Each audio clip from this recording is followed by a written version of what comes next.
বয়স আপনি পাইছেন নি? আমার বয়সে যেটি পাইছি এটি আমার তো স্বার্থ না এমনি পাইছেন নি? বিল্ডিং দিয়ে যেতাম। না এমনি পাইছেন নি? আমার বয়সে যেটি পাইছি তিনতলা বিল্ডিং দিয়ে যেতাম। তো কি হচ্ছেন এটি সব বেঁচে খাইলেছেন? কি তুলতেছেন এটি আসলে আজকে ভিডিওতে দেখানোর চেষ্টা করেছিলাম।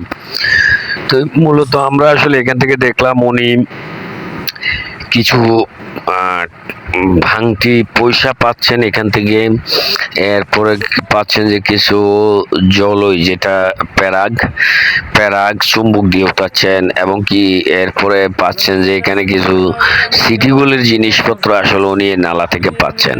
তো ওনাকে জিজ্ঞেস করলাম যে আপনি যে এই যে পরিশ্রম করতেছেন, নালার ময়লাগুলো তুলতেছেন, এখান থেকে আপনি এগুলো তুলতেছেন, আপনার দৈনন্দিন আয় কত?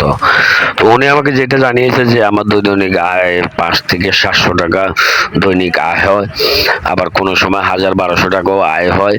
এই নালার ময়লা থেকে আসলে উনি চুম্বকের মাধ্যমে এই যে জিনিসগুলো উঠাচ্ছেন, এটার ভিতরে হচ্ছে যে 1 নম্বর হচ্ছে যে লোহা প্যারাগ এগুলা, এবং কি চামচ ভাঙতি পয়সা এগুলো আসলে মূলত উনি নালা থেকে পাচ্ছেন। তো এটা দিয়ে আসলে ওনাকে জিজ্ঞেস করলাম যে আপনি যে এই যে এগুলো উঠাচ্ছেন, এগুলো উঠিয়ে আসলে আপনি কি করতেছেন? তো উনি বললো যে আসলে এটা হচ্ছে যে আমার সাংসারিক কাজে এই টাকাগুলো আসলে আমি যেটা আমার সাংসারিক কাজে লাগে, আমি মূলত পরিশ্রমে কোনো কাজ করতে পারতেছি না, এই জন্য আমাকে আসলে এই পথটা বেছে নিয়ে হইতেছে। তো ওনাকে আসলে আমি আজকে না, আমি বিগত আরো 15 বছর আগে থেকে ওনাকে দেখতেছি যে উনি এইভাবে নালা পরিষ্কার করে থাকেন, নালা থেকে আসলে কি পাচ্ছেন। তো মূলত আসলে কখনোই আমি এই ভিডিওটি ধারণ করার চেষ্টা করিনি, এরপরে মনে করেন যে আমি ওনাকে আজকে দেখে এরপরে মনে হলো যে আসলে আমি ওনার থেকে জিনিসটা জাস্টিফাই করি উনি নালা থেকে কি উঠাচ্ছেন। তো এরপর দেখলাম যে আসলে যে কোদালটি আপনারা দেখতেছেন হাতে, কোদালের পিছনে কিন্তু একটা চুম্বক লাগানো আছে।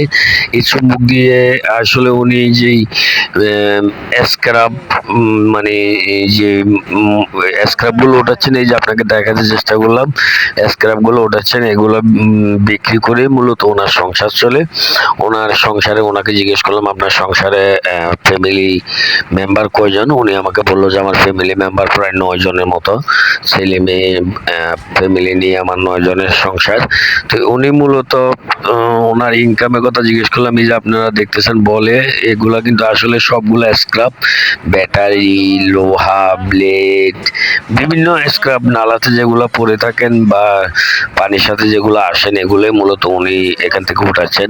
এটা কিন্তু নালাটা কিন্তু অনেক গভীরতা, এই গভীরতা নালা থেকে আসলে উনি এভাবে নেমে পরিষ্কারও করছেন, প্লাস এখান থেকে ওনার মানে জীবিকা নির্বাহের জন্য উনি এখান থেকে টাকা ইনকাম করে যাচ্ছেন। কেউ কিন্তু ওনাকে কিন্তু আসলে এমনিতে 10টা টাকা কিন্তু ওনাকে কেউ সাহায্য করেন না। উনি মূলত এই নালা পরিষ্কার করার এখান থেকে যেগুলো পানিটা দিয়ে মূলত ওনার সংসার চলে। এই যে আপনি দেখতেছেন, উনি দেখছেন চুম্বক, এটা কিন্তু চুম্বক, খুব শক্তিশালী একটা চুম্বক এখানে লাগানো। চুম্বকের মাধ্যমে উনি এখানে অনেক কিছু আসলে নালা থেকে তুলতেছেন, এগুলো বিক্রি করে মূলত ওনার জীবিকা নির্বাহ করেন।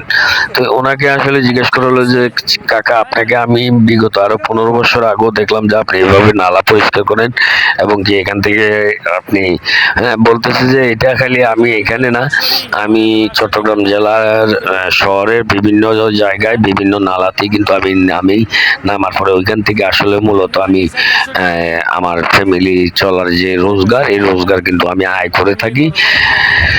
এটা দিয়ে আমার ফ্যামিলির যেই খরচ, এটা আসলে আমি একে বহন করতে হয় এই নালা পরিষ্কার করে। তো এখানে কিন্তু মূলত আপনারা দেখতেছেন অনেক লোকে কিন্তু আসলে বসে বসে ওনার এই জিনিসগুলো দেখতেছেন, যে উনি ওনার সাথে কথা বলে দেখলাম ওনার ফ্যামিলি মেম্বারে অনেক লোক, উনি এখানে আসলে